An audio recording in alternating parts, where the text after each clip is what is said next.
OFW ka man o nasa Pinas pero lahat ng pera mo nauubos agad? Hindi dahil sa sahod kundi dahil sa mindset mo. Alam mo ba, marami sa mga Pilipino kahit mabait at masipag, nahihirapan dahil sa maling paniniwala sa pera. Kaya ngayon, ibabahagi ko sa iyo ang 15 Pinoy bad money mindsets na pumipigil sa iyo umasenso at kailangan mo nang i-let go ngayon.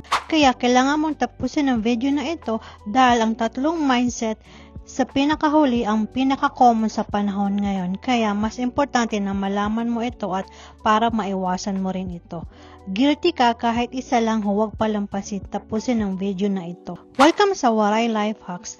Kung bago ka sa channel na ito, layunin natin gawing simple ang mga bagay na akala mo komplikado, lalo na pagdating sa pera at buhay. Money is the root of evil. Ang pera ang ugat ng lahat ng kasamaan. Totoo ba ito? Naniniwala ka ba? Maraming Pilipino ang lumaki sa paniniwalang masama ang pera o na kapag masyado kang naghahangad nito, may mali na agad. Pero sa totoo lang, hindi pera ang problema. Kung paano mo ito ginagamit ang may epekto. Ang pera ay isang tool lang. Wala itong sariling isip o intensyon.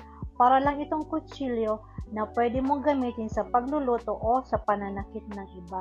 Nasa tao pa rin ang desisyon. Kung gagamitin mo ang pera para man lamang manakit o gumawa ng masama, doon nagiging masama ang result. Pero kung gagamitin mo ito para tumulong, magbigay at mag-improve ng buhay, nagiging mabuti ang epekto nito. Ang halimbawa ng masamang paggamit ng pera, una ay panloloko sa negosyo para lang kumita, pambubuli o pananamantala dahil may pera ka, pagbisyo o paggamit sa iligal na gawain. Kung maganda ang paggamit mo ng pera, ito ay gagamitin mo sa pagtulong sa pamilya at pagbigay ng pangangailangan, pag-donate sa mga nangangailangan o charity, pag-invest sa edukasyon o negosyo para umunlad, paglikha ng trabaho para sa iba. Hindi pera ang masama. Ang puso at intensyon ng gumagamit ang tunay na sukatan. Ang pera ay simpleng papel lang, pero ang paraan ng paggamit mo dito ang nabibigay ng tunay na halaga nito. Ang pangalawang Pinoy bad money mindset ay one day millionaire. Isa itong pinaka-common sa maling paniniwala sa pera ng karamihan ng mga Pilipino. Maraming Pilipinong nahuhulog sa tinatawag na one day millionaire mindset. Yung tipong kapag may pera, ubos agad. Parang walang bukas kung gumastos. Iniisip na darating pa ulit ang pera kaya okay lang magwaldas ngayon. Ang problema, nakatuon lang sa kasalukuyan. Walang plano para sa future. Walang ipon, walang investment, kaya paulit-ulit na nauubos ang pera.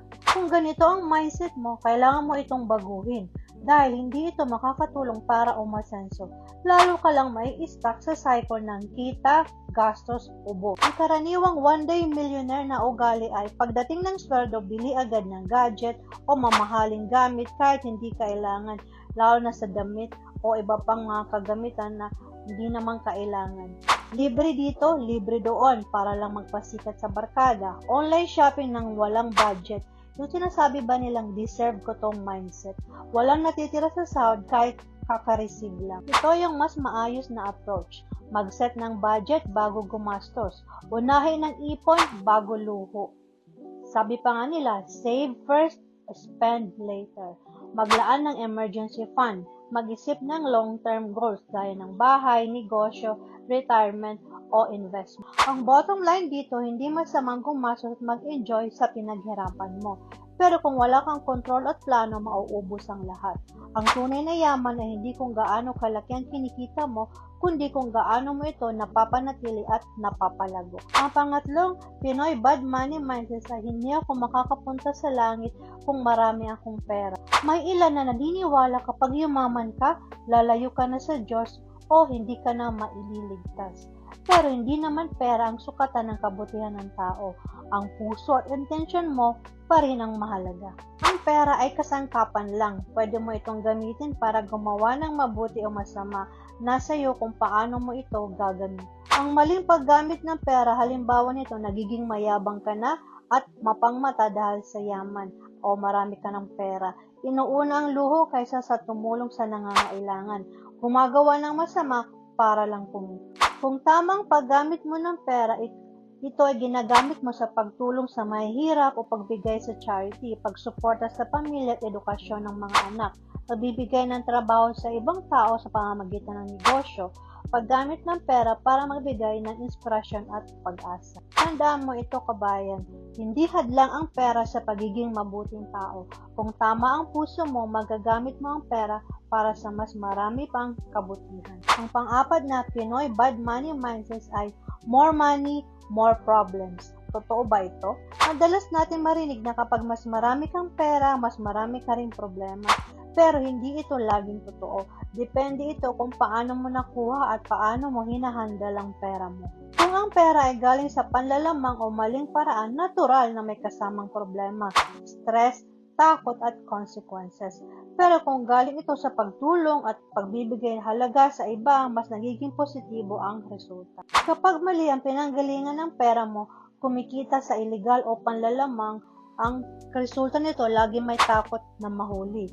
Walang tamang kaalaman sa pera, ang resulta nito, mabilis maubos at marami kang utang. Kapag tamang pinanggalingan at paggamit mo ng pera, negosyong tumutulong sa tao, ang kapalit nito, mas maraming kita, mas marami kang natutulungan. Kung may financial discipline ka naman, magiging stable ang buhay mo at mas kaunti ang problema. Kung may ipon at investment ka, mas panatag ang isip mo kahit may emergency. Hindi pera ang problema. Ang kakulangan sa diskarte at kaalaman sa pera ang tunay na dahilan ng problema. Kung marunong kang humawak ng pera, mas maraming opportunity, hindi problema. Ang panglimang Pinoy bad money mindset ay ang get rich quick scheme.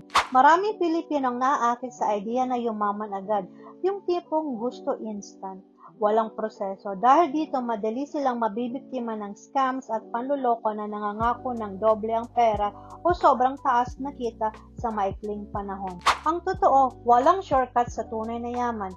Kadalasan, kapag masyadong maganda, para maging totoo, malamang scam yun. Ito yung mga karaniwang bitag ng get rich quick. Invest ka ngayon, doble agad pera mo in 1 week. Ang iba naman, mga fake online investment na walang malinaw na negosyo. Ang iba, pyramid o networking na puro recruit pero walang tunay na produkto. Ang pagpasok sa sugal o risky trades na walang kaalaman. Ito yung tamang mindset. Mag-ipon ng paunti-unti pero tuloy-tuloy. Pangalawa, mag-invest sa legit at pinag-aralan mong opportunities. Palakihin ang income sa pamamagitan ng skills o negosyo. Magkaroon ng long-term plan gaya ng retirement, negosyo o financial freedom. Ang pagyaman ay hindi parang karera na pabilisan. Para itong marathon na nangangailangan ng tiyaga, disiplina at tamang kaalaman.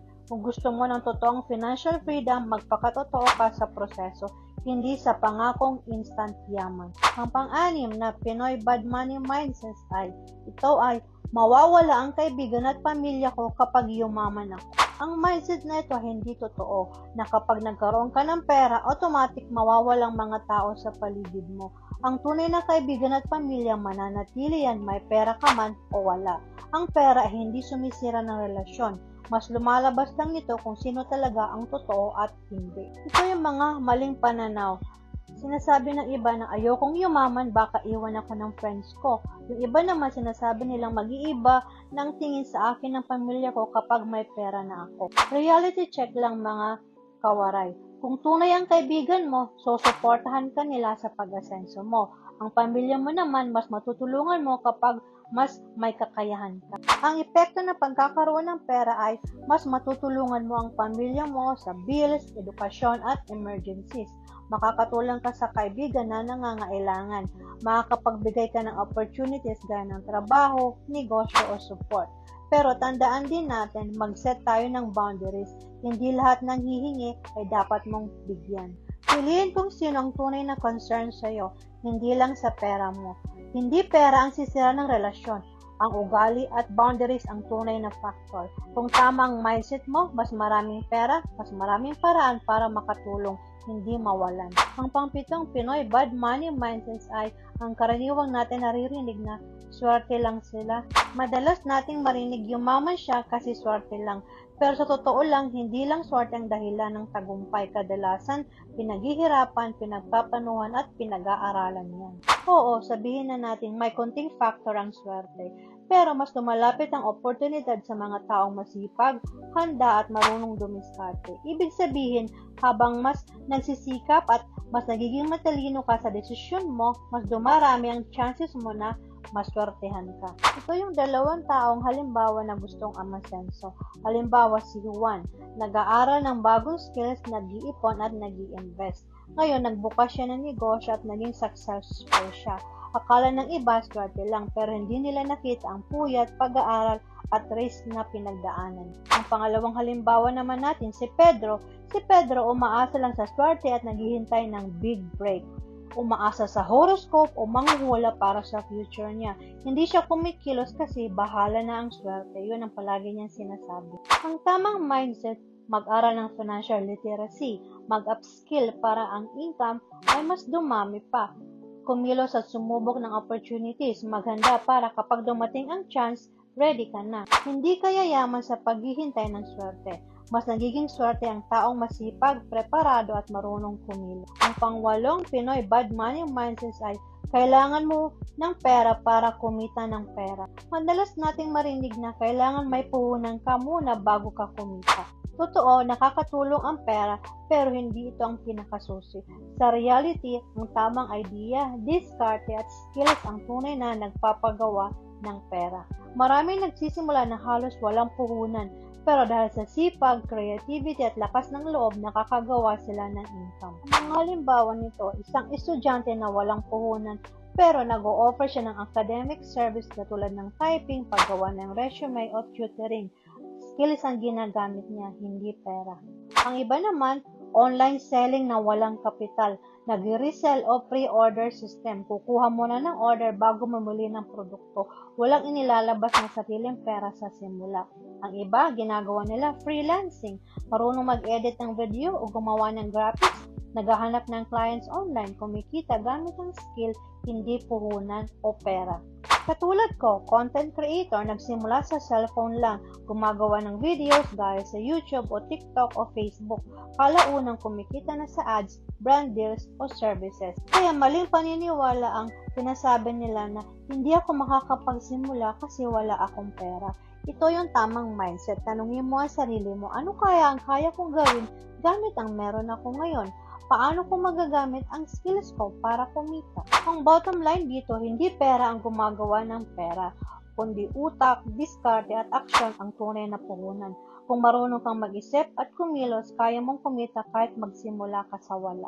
Ang pangsyam na Pinoy bad money mindset ay may next time pa naman, isang delikadong mindset. Maraming Pilipino ang nasasanay sa linyang okay lang, may next time pa naman. Pero sa totoo lang, hindi lahat ng oportunidad bumabalik. Kapag palagi mong pinapalampas, nauuwi ito sa pagsisisi. Kapag may pagkakataon na dumarating, imbis na kumilos, naghahanap tayo ng dahilan para umatras, natatakot at nagdadalawang isip o nag-overthink hanggang sa lumipas na lang ang chance. Ang halimbawa nito, may nakita kang magandang business idea, hindi mo sinusubukan kasi sa isip mo baka malugi. Ilang buwan nang nakalipas, may ibang nagtagumpay sa pareho mong idea. Ang iba naman, may opportunity sa trabaho o sideline, tinatanggihan mo kasi hindi pa ako ready. Yan ang sinasabi mo hanggang sa wala nang dumating ulit. Ang tamang mindset, kung may opportunity at napag-aralan mo naman, kumilos ka kaagad. Hindi kailangan perfect timing o perfect na sitwasyon. Ang importante, nagsimula ka. Maging handa sa risk, pero huwag hayaang matalo ka ng takot. Hindi lahat ng pagkakataon may second chance. Minsan, ang next time ay nagiging sayang. Kung may oportunidad ka ngayon, baka ito na ang hinihintay mong chance para umangat. Ang pang-10 Pinoy bad money mindsets ay ang tinatawag nilang YOLO o You Only Live Once. Ito ay karaniwang sa mga millennials natin ngayon. Totoo naman, isa lang ang buhay. Kaya gusto nating i-enjoy at sulitin ang bawat araw.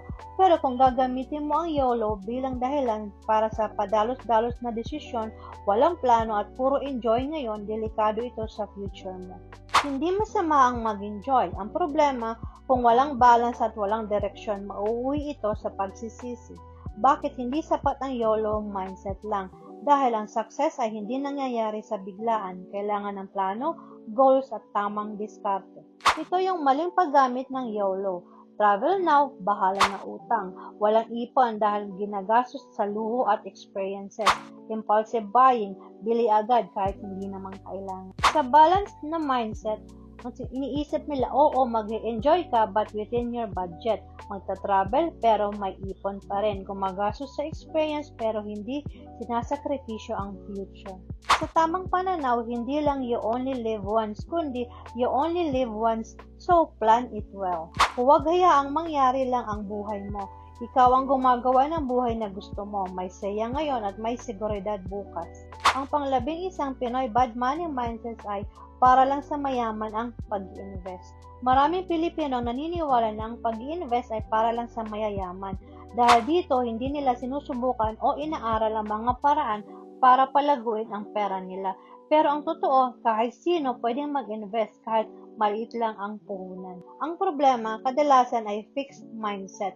Iniisip agad na hindi ko kaya hindi na nagtatry.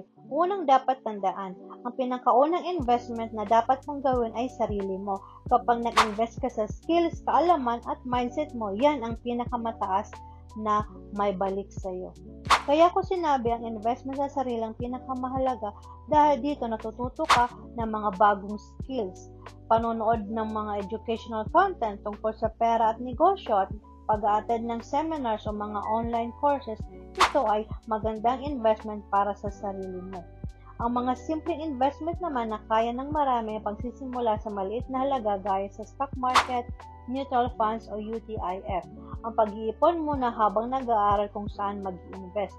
Ang pagpasok sa maliit na negosyo, gaya ng online selling, buy and sell. Hindi mo kailangan maging mayaman para mag-invest. Nagiging mayaman ang tao dahil marunong siyang mag-invest lalo na sa sarili niya. Ang pang-12 Pinoy bad money mindset ay ito na ang kapalaran ko. Ang paniniwala kung nasaan ka ngayon ay doon ka na habang buhay, lalo na pagdating sa pera, ay isang malaking pagkakamali. Hindi fix ang buhay mo, pwede itong magbago. Kahit gaano kakahirap ang sitwasyon mo ngayon, lagi may paraan para umangat. Habang ikaw ay buhay, humihinga at may kakayahang mag-isip, may chance ka pang baguhin ang takbo ng buhay mo. Ang mga maling mindset na ganito na lang talaga ako, wala na akong magagawa sa buhay ko, yung parang hopeless na talaga. Ang tamang Pinoy mindset ay isipin mo, tanungin mo ang sarili mo, ano ang pwede kong gawin ngayon para umangat? O di kaya, paano ko mababago ang sitwasyon ko kahit paunti-unti? Ang nakaraan mo ay hindi ang katapusan ng kwento mo. Ang ginagawa mo ngayon ay buhubog sa kinabukasan mo. Tandaan mo ito, hindi lang tinatanggap ang kapalaran, ginagawa ito. Ikaw ang gumagawa ng sarili mong destiny. Ang pang-13 Pinoy bad money mindsets ay galing ako sa mahirap na pamilya. Isa itong pinakakaraniwang mindset na pumipigil sa maraming Pilipino. Ang paniniwalang kung saan ka nagsimula, doon ka na rin magtatapos. Tinatawag itong false mindset of association. Ikinakabit ang kakayahan mo sa pinanggalingan mo. Pero hindi ibig sabihin na mahirap ang pamilya mo ay hanggang doon ka na lang. Marami ng patunay na pwedeng baguhin ang buhay kahit saan ka nagsimula. Maraming mga Pilipino ang iniisip nila na mahina kami sa buhay, hindi ako yayaman. Hindi ako makapag-aral kasi mahirap lang kami. Hindi para sa amin ang negosyo and investment. Ang tamang mindset, dapat isipin mo na hindi ko kasalanan kung saan ako nagsimula, pero responsibilidad ko kung saan ako pupunta. Pwede akong umangat kahit mahirap ang pinanggalingan mo. Ito ang tamang mindset. Ang pinanggalingan mo ay simula lang, hindi ito limitasyon. Hindi nito dinidikta ang future mo. Ang mindset, desisyon at action mo ang tunay na magdadala sa iyo sa tagumpay. Ang pang-14 na Pinoy bad money mindsets ay palagi sinasabing, wala akong pera. Ang mindset na ito ay nakakapigil sa pag-asenso mo. Ang paulit-ulit na pagsasabi ng wala akong pera ay hindi lang simpleng statement, kundi nagiging paniniwala ito na pumipigil sa iyo na kumilos at maghanap ng paraan. Kapag kinukubinsin mo ang sarili mo na wala kang magagawa, mas lalo ka lang natatali sa sitwasyon mo. Hindi ibig sabihin nito na hindi totoo ang kakulangan mo ngayon. Pero ang tanong, doon ka na lang ba? O gagawa ka ng paraan para magbago? Mas makakatulong kung papalitan mo ang mga tanong mo ng, paano ako makakahanap ng paraan para kumita? Ano ang pwede kong gawin gamit ang meron ako ngayon? Ang halimbawa nito, kung wala kang puhunan, Mag-offer ka ng serbisyo gaya ng paglilinis, pag-i-edit o tutoring o online task. Kung kulang ang income mo, maghanap ng sideline o part-time. Kung walang opportunity, matuto ng bagong skill online. Marami mga free resources gaya sa YouTube. Hindi masama aminin na kulang ang pera, pero huwag mong gawin dahilan para tumigil. Ang tunay na laban ay hindi kung magkano ang pera mo, kundi kung gaano ka ka-resourceful at ka-determined na umangat. At ang pang-15 at huling Pinoy bad money mindset ay OFW lang ang sagot sa kahirapan. Alam ko marami makaka-relate dito. Maraming Pilipino ang naniniwala na ang tanging paraan para umasenso ay magtrabaho sa ibang bansa. Ito ay malalim na nakatanim sa kultura natin. Pero sa totoo lang, hindi ito ang tanging solusyon. Maraming paraan para magkaroon ng mas magandang buhay dito sa Pilipinas na hindi kinakailangan iwan ang pamilya o mawalan ng bonding moment. Ang halimbawa nito ay ako. Dati din akong OFW na nagtrabaho sa ibang bansa ng mahabang panahon. Ramdam ko kung gaano kahirap at lungkot ang mamiss ko ang aking pamilya. Hindi madaling maging OFW dahil kailangan mong matutunan ang kultura ng ibang bansa, kailangan mong makisama, at pinakamasakit sa lahat ay malayo ka sa pamilya. Ang tamang mindset, huwag basta isipin na OFW lang ang solusyon. Mag-explore ng opportunities na pwedeng gawin nang hindi kailangan iwan ng pamilya. Ang internet at digital skills ngayon ay bukas ng pinto sa global opportunities na kahit nandito ka lang sa Pilipinas. Ang tagumpay ay hindi nakadepende sa lokasyon mo, kundi sa mindset, diskarte at determinasyon. Ang OFW ay may maraming benefits, pero hindi ito palaging kailangan para umasenso ka. Depende sa inyong skills, creativity at pagkilos, pwede kang kumita at umasenso dito sa sariling bansa mo. Kung may na-realize ka ngayon, good. First step yan. Hindi mo kailangan baguhin lahat. Simulan mo kahit isang mindset lang ngayon. Ang tanong ko sa iyo, alin sa 15 Pinoy bad money mindsets ang pinaka-hinuhuli ka o pinaka-guilty ka? Ano ang unang babaguhin mo starting today? Comment mo sa baba kahit binabasa ko lahat ng mga messages. Salamat sa panunood. See you sa next video. Kung gusto mo ng mga practical at kayang-kayang tipid hacks, click mo itong video dito sa screen.